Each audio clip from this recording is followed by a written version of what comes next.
안녕하십니까. 11월 주식시장에 대해서 말씀드리겠습니다. 한마디로 11월은 아주 힘든 장이 오지 않을까 이렇게 생각되어집니다.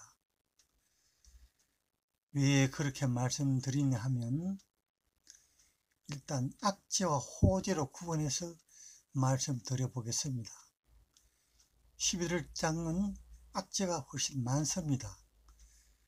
악재로는 어떤 것이 있느냐 하면 첫째로 제롬 파월 미국 연방준비위원장이 물가 상승이 일시적이 아니라 길어진다 이렇게 말씀했습니다. 얼마 전에는 일시적이라 이래놓고 이제 다시 말을 바꿔서 길어지기 때문에 결과적으로 금리를 인상해야 된다 이런 이야기죠. 테이퍼링이 구체화되고 또 속도를 내게 되고 다음은 금리 인상이 따릅니다. 장기 국채 급등 가능성도 있고 경제를 정상시키기 위해서 금리 인상은 반드시 해야 되지 않느냐 이렇게 보여집니다. 저번에 말씀하기를 권은 소비자 물가가 2.8이면 테이퍼링을 시작해야 된다 이렇게 했는데 지금은 3%입니다. 3%. 이거 보이시죠? 3%. 3%. 그거는 소비자 물가가 2.8이면 테이퍼링이 시작하는데 지금은 3%이다. 또 그러고 파월 의장의 연임이 지금 불확실합니다. 본대는 내년 2월 달인가 이렇게 만기가 되면 이게 끝나면 미리 정해져야 되는데 아직까지 파월 의장의 연임이 불확실한데 또 새로운 강자가 있답니다. 민주당에서 추천하는. 그래서 좀 불확실하다. 그럼 매파가 되면 더 강력한 조치가 나올 가능성이 있는데 지금 매파가 민주당에서 추천한 그 여성 의원이 아주 매파랍니다. 그래서 이것도 악재가 될 수 있다 이렇게 보여집니다. 그리고 세 번째로 미국 국민 53%가 주식을 보유하고 있는데 과거에는 25%, 30%입니다. 얼마 안 됩니다. 그런데 지금은 미국 국민들 53%가 주식을 보유하고 있고 또 그 주식을 많이 보유하고 있으니까 주식이 자꾸 올라가잖아요. 그래 일할 필요가 없다. 이래서 일꾼들, 근로자 구하기 힘들더랍니다. 그리고 미국의 또 풍습 중에 하나가 재난지원금을 자꾸 주니까 주식은 올라가고 재난지원금은 주고 부동산 가격이 올라가니까 놀면서 앞으로 노후를 일하지 않고 좀 편하게 휴가를 보내면서 자기 하고 싶은 일을 한다. 이런 게 지금 미국에서는 퍼지고 있습니다. 그런데 미국에서 문제가 이 주택담보대 90%입니다. 담보대를 대출을 받아갖고 연끌을 해갖고 주식이 올라가고 또 부동산이 올라가니까 일을 하지 않으려는 그런 풍조가 늘어나고 있죠. 미국이 가계부채가 3,130억 달러입니다. 우리나라도 지금 가계부채, 정부부채가 엄청 많죠. 우리나라가 가계부채가 한 2천억 원, 정부부채가 한 1,000억 정도, 1,000억 정도 이렇게 되죠. 우리나라도 문제는 미국에서도 문제이고 또 세계적으로도 가계부채가 문제입니다. 조겐타이 자기 삶을 즐기려 한다. 그래서 구인난 기업 애로가 생기고 있다. 이렇게 말씀드릴 수가 있습니다. 또 미국 주식이 최고 행진을 하지만 거의 제가 보건대는 그 꼭지점에서의 그 모습을 보이면 꼭지점에서 최고점 올라가지만도 깨작 뭔가 문제가 있는 것처럼 그렇게 보이죠. 그런데 미국 주식 특징을 보면 팡주식, 팡이라고 하는 거는 요거죠, 요거.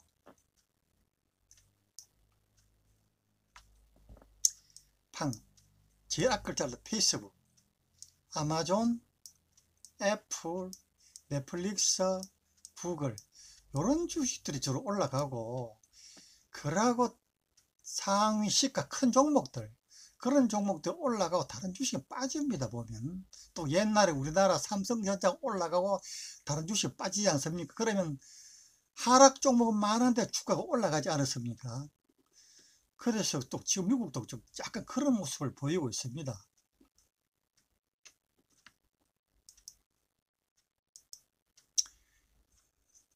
파웰 의장님이시죠? 의장님 얘기도 보면 그런 내용이 아까 말씀드린 그런 내용이 여기 나와 있습니다. 나와 있고 또 여기 보면 보십시오. 이게 보면 미국은 파란기, 우리나라는 파란기 빠지고 빨간게 올라가지 않습니까? 미국은 파란기 초록이 올라가고 빨간게 빠지고 그런 이거 보면 대체적으로 보면 빨간게 안 많습니다. 빠지기 많지 않습니까? 그죠? 이렇게 보면 빠지기 많잖아요. 그러면 대형주 이렇게 올라가고 그러고 파란 거 빠진 게 많다.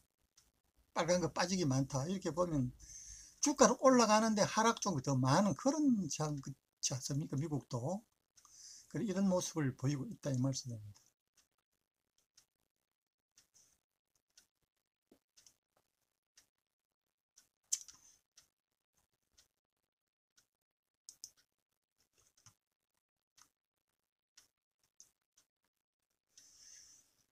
인플레 인상이 지금 현재 보면 세계적인 추세다. 인플레 인상이. 그리고 미국 경제가 좋은 현상은 지금 아닌 게 아까 말씀드린 대로 대부채가 14조 3천억 달러 엄청 많습니다. 14조 3천억 달러고 이게 GDP 60% GDP 60%인데 무역 수지 적자가 최대가 많답니다. 무역 수지 적자가 엄청 지금 많답니다. 이게.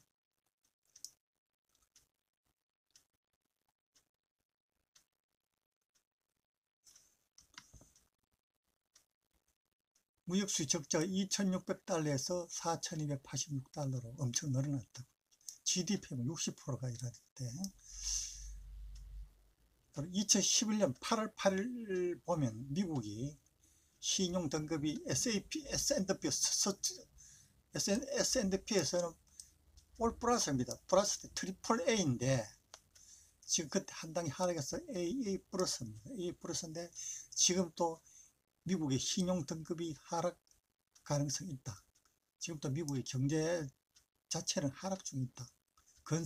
경제의 건전성에서는 하락 중에 있다. S&P 푸사가 올 A, 트리플 A에서 AAF를 강등시켰는데 지금도 그럴 가능성이 있다. 이렇게 보여집니다.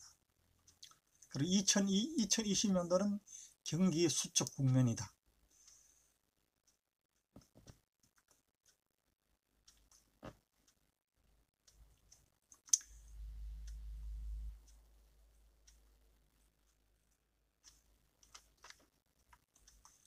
돈을 풀어서 경기 진작을 하고 그렇게 하면 생산은 제자리가 되고 공장은 돌아가지 않고 고용은 늘지 않는다. 미국이 좀 이상한 나라죠. 미국이 보면 근로자들 원고한답니다. 임금은 올라가고 돈은 더 줘도 근로자들이 내 삶을 살겠다 이래서 일은 하지 않고 재난지원금을 주고 연끌해서 부동산 올라가고 주식 올라가고 이러니까 완전 미국은 좀 이상한 나라가 지금 되어가고 있습니다. 이렇게 되면 어떻게 되느냐, 인플레이션이 되고 물가 올라가죠.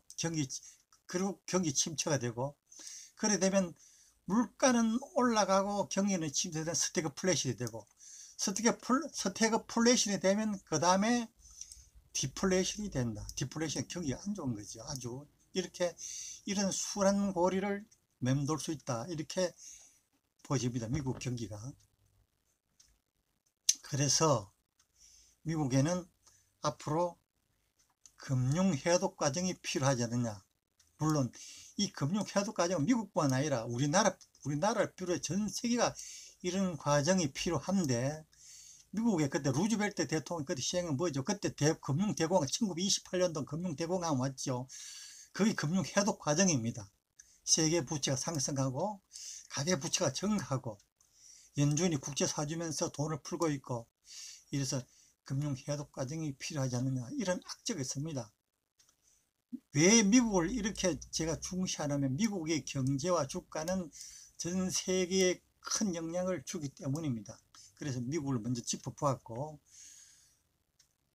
그 다음에 또 중국의 문제, 중국의 흥다 문제는 355조 빚과 또 경제, 정치, 성장률 뭐 여러 가지 문제를 줄 수가 있죠. 세계 경제에 막대한 영향을 끼칠 수가 있고, 특히 연간 33조 교역량을 가진 우리 대한민국에 큰 영향을 줄 수가 있습니다. 세계적 기업들이 인도네시아 등 동남아로 탈출하고 있고, 이 과정에서 인도 정신을 풍성하고 있고, 인도네시아 주가도 많이 올라가고 있고, 또 사우디아라비아,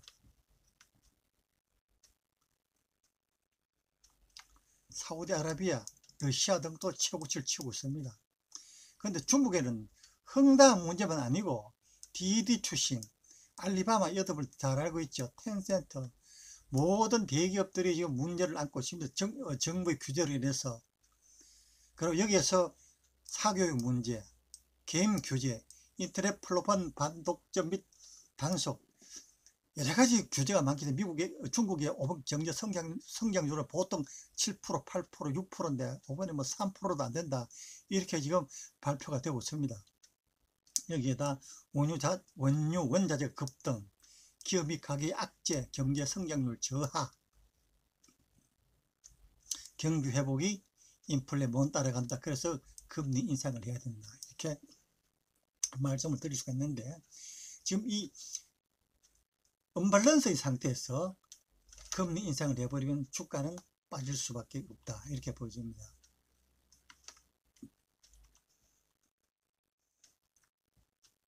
그리고 한국 증시를 보면 한국 증시도 거래량과 거래대금이 감소하고 있습니다. 참 악재죠, 이게. 이게 참 악재입니다. 좀 이따 제가 차트를 한번 볼게요. 신용이 23조 최대인데, 이거는 어차피 이걸 안 털고는 주가 못 올라갑니다. 못 올라가는데 우리 투자자들 상당히 참 앞으로 걱정이 됩니다. 이걸 안 털고 주가 못 올라갑니다. 근데 이 23조 털리면 엄청 크라큰 문제가 있을 수 있고 주가는 폭락을 할 수 있죠. 곧 그리 될 겁니다. 아까 말씀드렸죠. 고객의 예탁금은 정체되고 감소하고 있고, 기간 매도분 포함해서 추측이 된다. 기간 매도분 안 찾아가니까 그게 고객 예탁으로 남아있지 않느냐, 이렇게 추측이 되고, 차트상 하락형이다. 좀 더 제가 보여드릴게요. 제2의 상봉 형성, 3050포인트 형성, 이것도 제가 차트를 보여드릴게요. 채권값, 대출금리 인상되고 있다. 대출금리가 지금 한 3%가 아니라 대출금리 한 7%, 6%, 7% 이래 되고 있죠. 주담대가 3%니까 대출금리 6%, 뭐 7% 이래 되고 있습니다. 보면 주택담보대가 3%입니다. 그죠? 그 대출금리 엄청 많이 올랐어요, 지금. 또 국가부채, 가계부채 최도인데, 국가부채 1000조, 가계부채가 약 2000조. 가계부채가 2000조면 1985조면 GDP의 1924조, GDP가 1924조인데 이것보다 더 큽니다. 가계부채가. 그러니까 이게 상당히 문제죠. 너무 부채가 너무 많으니까. 한국 IMF 때, 우리가 한국 IMF 때 보면, IMF 때 보면 국가부채가 11조 12%인데, GDP 11%, 12%인데, 지금은 국가부채가 55%랍니다. 55%. 너무 많습니다. 1000조면 엄청 많지 않습니까? GDP 거의 반이지 않습니까? 그죠? GDP 거의 반이 돼 말입니다.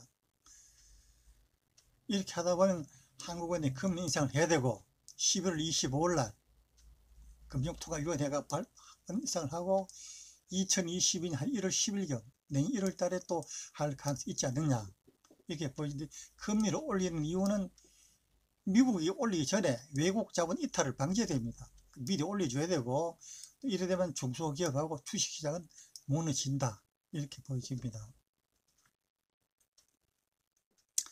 그리고 또 악재가 뭐있는가, 우리 대한민국 악재는 종목당 10억 이상 대주주 분류, 양도세, 회피, 매도 물량이 11월, 12월 나올 가능성이 있다.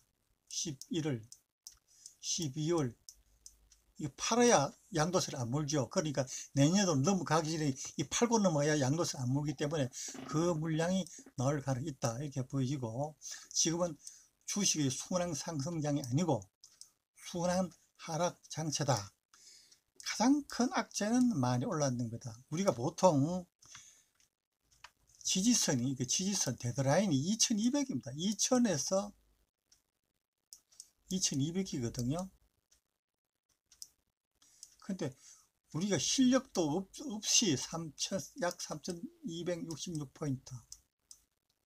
1월 11일 3,266포인트. 요거는 제가 제일 먼저 주장했습니다. 이건 어떤 유튜브, 어떤 정권 방송, 어떤 전문가들도 말 못한 1월 11일 날 3,266포인트. 요거는 제가 제일 먼저 말씀드렸는데, 어디서 말씀드렸냐면,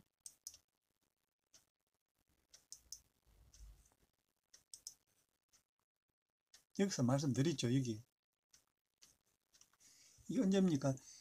8개월 전 이때 제가 대한민국의 최초로 3,266포인트 꼭 찍었고, 삼성전자 96,800원 1월 11일입니다. 이때 꼭지라고 제가 말씀을 드렸습니다.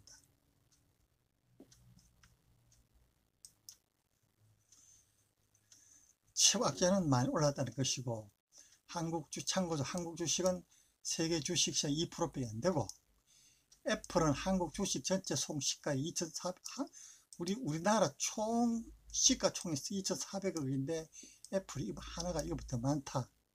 그리고 이런 위험한 시기에 분산 투자를 해야 되는데, 분산 투자는 뭐 주식 중에서 세 개 종목 포트폴리오를 하락하는 그것도 맞는데, 그것보다도 분산 투자는 주식, 우량 국채, 원자재 이렇게 하든지, 그러면 주식, 또 부동산, 금 이렇게 하든, 이게 이제 원칙은 분산 투자고, 주식 안에서 분산 투자는 주식 안에서는 세 종목 포트폴리오 아무것도 사지 말고 세 종목 하고, 무엇보다도 지금은 현금화가 가장 중요한 시기다.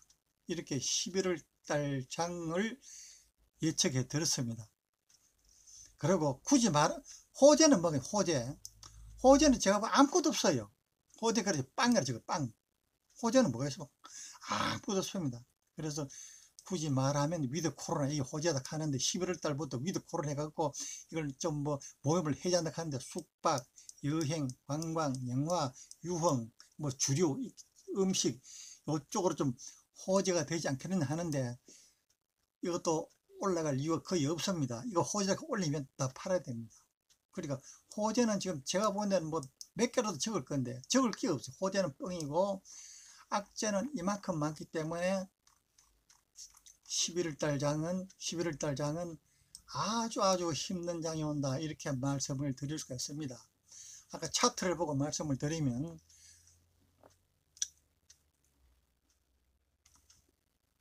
여기 있죠.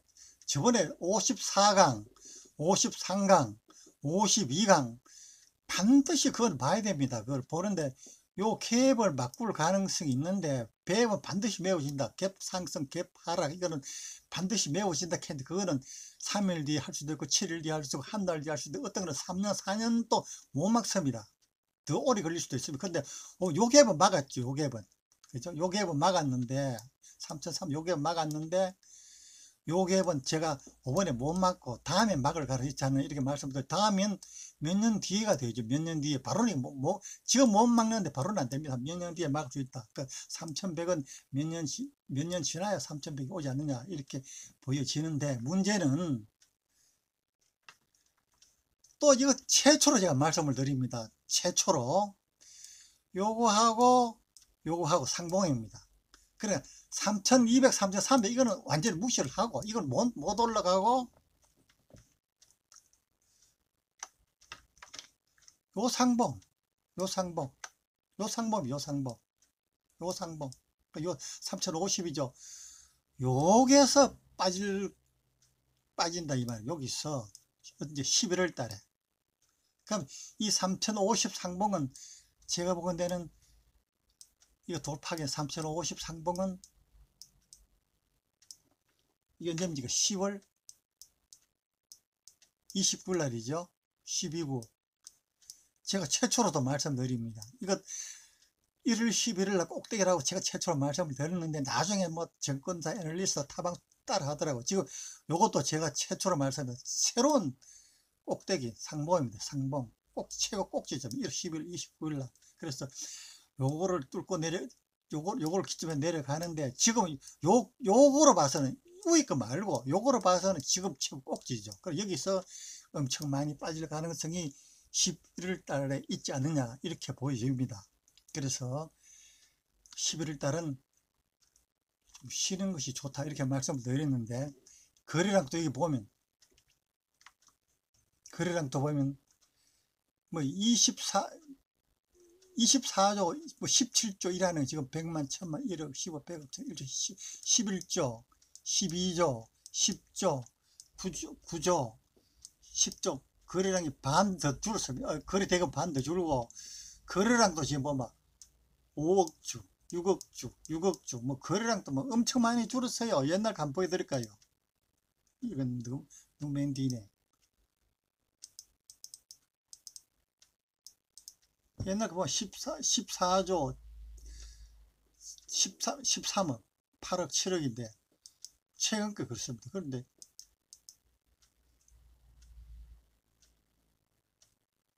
엄청 거래량이 많이 줄었어요. 보면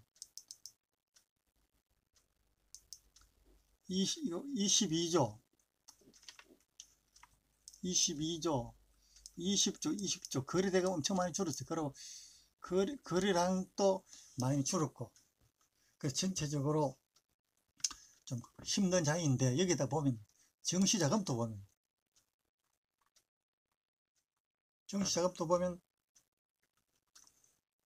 신용이 안 줄지 않아서 23조 안 줄지 그대로 합니까? 이거 안 틀리고 못 올라가, 절대로 못 올라갑니다.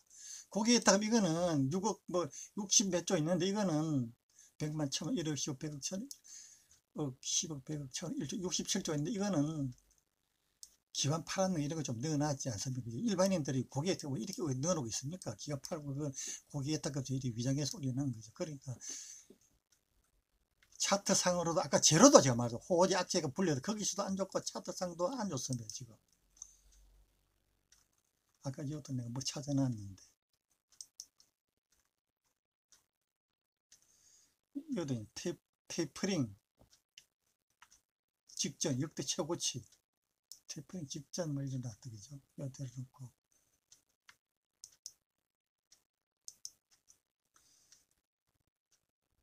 미국도 참 달러가 아래가 없네. 기름값 한 달씩 엄청 미국도 이래놓고, 중국은 아까 제가 말씀드렸죠. 중국을 에버 그런데 흥다 에버 영원한 뭐 크다 이 말씀, 에버 영원하다 그런데 크다 그레이트인데, 흥다 크다 이런데, 이거 외에도 다른 판타지아 홀리스 그룹은 최근 외국 채권 보유자 주요 대출금이 지급하지 못해 있다. 그러니까 중국 흥다뿐만 아니라 다른 문제가 중국 많이 걸렸단 말입니다. 그래서 우리나라는 미국도 눈치를 봐야 됩니다. 이 중국 문제가 아주 큽니다. 그래서 가장 큰 영향을 받기 때문에 우리나라는 악재로 첩첩이 사방에 첩첩 악재로 둘러싸 있다, 이렇게 말씀드릴 수가 있습니다. 미국도 A 플러스인데 이것도 이제 더 떨어질 가능성이 있다, 이렇게 말씀을 드릴 수가 있고, 카페 지수 하여튼 이렇게 호지 악재가 산적하고 있으니까 10월달 11월달 장은 여러분이 잘 인내하시고 또 냉정하게 판단하셔서 여러분들의 귀한 재산을 보호하시기 바랍니다. 감사합니다. 끝내겠습니다.